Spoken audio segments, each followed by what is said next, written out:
Hi, my name is Matt, and recently I remembered that mazes are a thing. I used to really enjoy them when I was a lot younger, like 8 years old, but then they kind of just disappeared from my life. I mean, they probably disappeared from my life because I don't read newspapers for fun anymore. Regardless, I'm very glad that I rediscovered mazes because recently I've been playing a lot more of them and they are just as fun as I remembered. And they were especially fun this time around because I played so many of them, I figured out how they work, and that's exactly what we're making this video about. And they're not just fun, they're actually very good for your brain as well. USA's National Institute of Health actually has a whole paper on their website about this. And by this, I don't mean specifically mazes, I just mean puzzles in general. This paper determines that puzzles actually have a positive short-term impact on your concentration and stress levels, even after you stop doing the puzzle. But you didn't come here to know about that, so to answer the question in the title, for short, they probably just freeball it.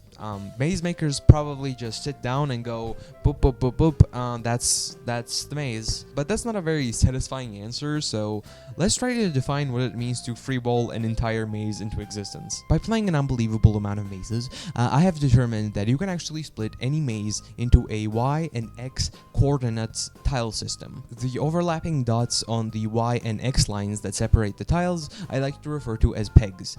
That's gonna be a somewhat of an important term that I may use later on in this video, so remember it because it will be on the exam. This already gives us a starting template, an entire border with tiles inside of it and pegs all over the place in the center. And then by poking 2 holes through the border, you can create a starting and an ending point. Now you can create one path that connects the starting line to the ending line, and all of a sudden you have something that I like to refer to as a primary path. You may start poking holes in the wall of the primary path to create secondary paths that branch out of it.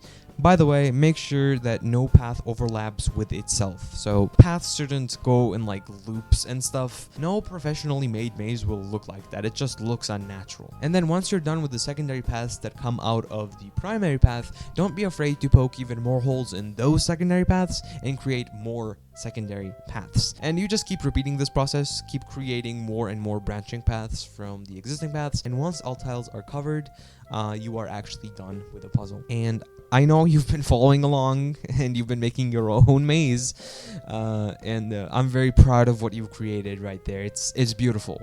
I see it and it's beautiful.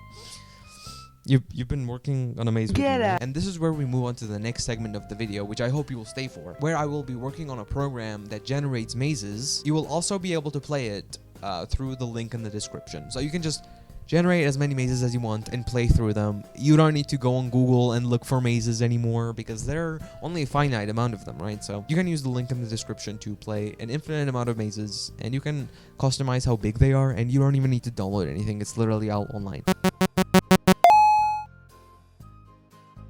When I began working on this project, the first thing I did was, of course, the boring stuff. You know, I drew some simple 4-pixel white sprites. I started with the blank templates that I showed you at the beginning of my explanation for how you make mazes. And of course, I coded the ability for you to move as a player through and around the pegs. So the first thing that you need to consider while making mazes, as I've said before, is generating the primary path between the starting point and the ending point. And of course, it's pretty easy to generate a random path going from one point to another, but you need to consider 2 things. First of all, to make the path look natural and to make the puzzle more challenging, you must make sure that the primary path doesn't overlap with itself. So no one tile should be in the primary path 2 times. And another thing that you need to consider while generating the primary path is if you're randomly going from the starting point and just sort of moving around until you get to the end point, you must make sure that the path doesn't trap itself. For example, the primary path could slam into the wall and then it could start moving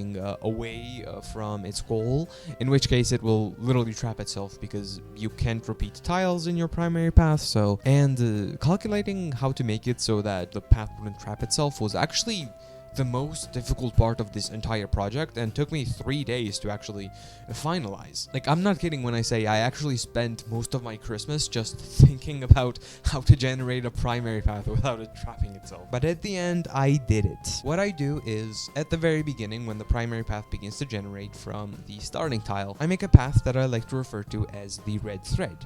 This red thread connects the starting point to the goal point through tiles. If you move into the red thread path, path, the tile that you move to is no longer a part of the red thread.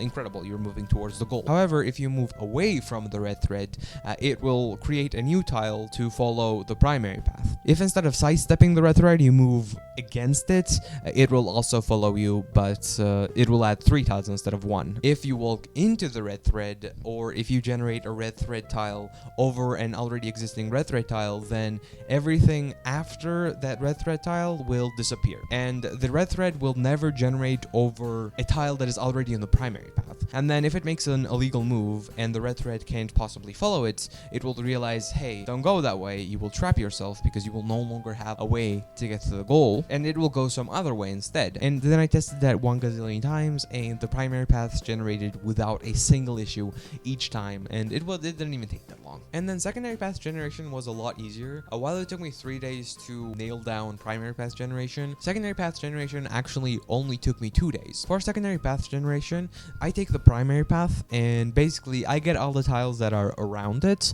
and then I put those tiles into a list that I like to call potential bot tiles. And by the way, at this point I'm like 4 days or 5 days into the project. I'm losing my mind, and I made this meme, and I don't want to let this meme go to waste, so just if you want to pause and look at it, I was absolutely mental at this point. Anyways, yeah, we have potential bot tiles here. Each of these potential bot tiles has the potential to bloom. The number of potential bot tiles that will end up blooming is random, but it is eighth to half of it. If a potential bot tile starts blooming, that will be the start of a secondary path that emerges from the primary path. Once it emerges, it just gets to go all around the place, and unlike the primary path, it has absolutely no restrictions. When a secondary path starts generating, it has a potential length, which it cannot exceed. So either it will hit that potential length limit, or it will accidentally end up trapping itself, and that's how the secondary path will conclude. All of these bot tiles bloom together, and the secondary paths just go all over the place. Of course, after all of this, usually you will still have remaining tiles.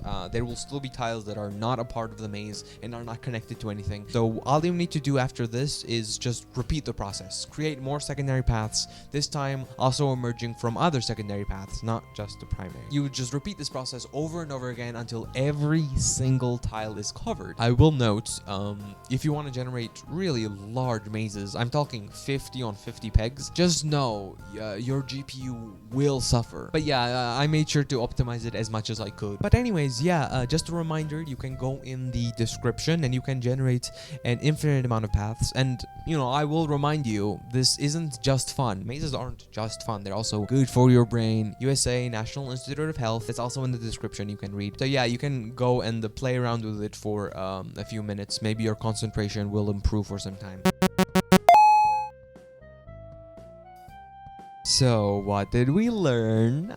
Basically, we start with an empty slate, tiles and pegs. We poke 2 holes through the borders for a starting and a finishing tile. Then we just connect a bunch of walls. First we create the primary path, and then out of the primary path we create holes in the walls and create secondary paths, which can then also branch out into more secondary paths until all tiles are covered. That's it. That's how mazes are made. Other than that, thank you for watching. Please leave a subscribe and a like, because I like to make a lot of stuff. I'm a game developer, but I'm just doing programming stuff right now because that's kind of fun. Yeah, just subscribe, please. And I'll see you in the next video, where I'll teach a mosquito algebra. Bye.